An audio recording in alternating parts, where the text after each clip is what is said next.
Now that I've had a little over 2 weeks to acclimate to new traditions taught to me by Spanish-speaking amigos, I am focused and happy. The first week in Mexico was a little bit of a culture shock.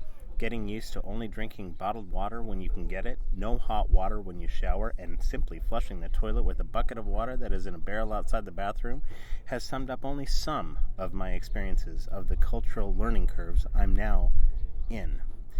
Sounds of diesel generators, any small businesses, even hotels in rural Mexico that are off the grid, has been the world that I see and hear. Barking dogs of all shapes and sizes, including cat meows at night, are all the time when tenting close to towns. Curious, obviously, to who is sleeping in their area of operation. The Wi-Fi or internet connectivity is never continuous when you can find it, and has to be power cycled every 10 minutes due to bandwidth throttling in Mexico. This makes uploading video a multi-hour event. For any creative professional attempting to get edited content up online, this generates creative anxiety. These challenges make each day more exciting than the next here in Baja. Narrow, one-way, chip-sealed, fractured highways, mostly frequented by semi-truck drivers going from Tijuana to Cabo San Lucas, paid by the mile with no way stations in sight, are what I pay attention to when vertical on the fat bike.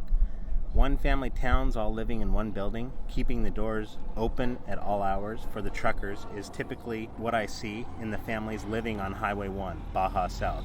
I realize each day I am in the Wild West, where survival here is having children, creating fire to warm the water, and having the ability to cook and etch out a living from the traveling tourists going to Cabo. Some towns have colorfully abandoned buildings that once had life and personality.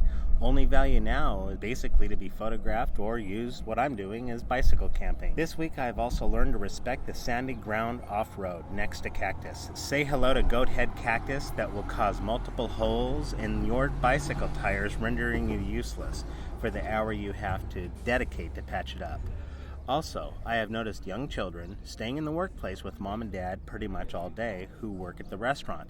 Usually a dusty television is playing really loud Spanish cartoons or Spanish soap operas that seem to consist of a lot of crying weaved into the dialogue. Foggy mornings, decommissioned car and truck tires piled around highway homes are common. Partially standing fences and a whole lot of dust and dirt roads with protruding rocks has pretty much been what my eyes and nose seem to smell so far. Oh, and did I say saguaro cactus? These tree-like cactus with arms are absolutely everywhere. Literally forests of saguaro cactus and the unique sweet smell of sage mixed into the defensive cactus desert after a rain makes smells come out of the earth that you would not even think possible. All of this has been a daily visual treat as I make my way, sometimes 50 miles downrange to La Paz, where the hopes are to hitch a ride from a boat owner to Mazatlan.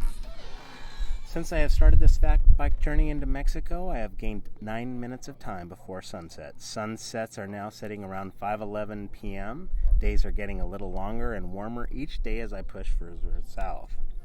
I look forward to sharing narrative, video, photos, and audio broadcast every step of my way. Enjoy all updates at www.relaxedchaos.com. RELAXEDCHAOS.com. Thank you.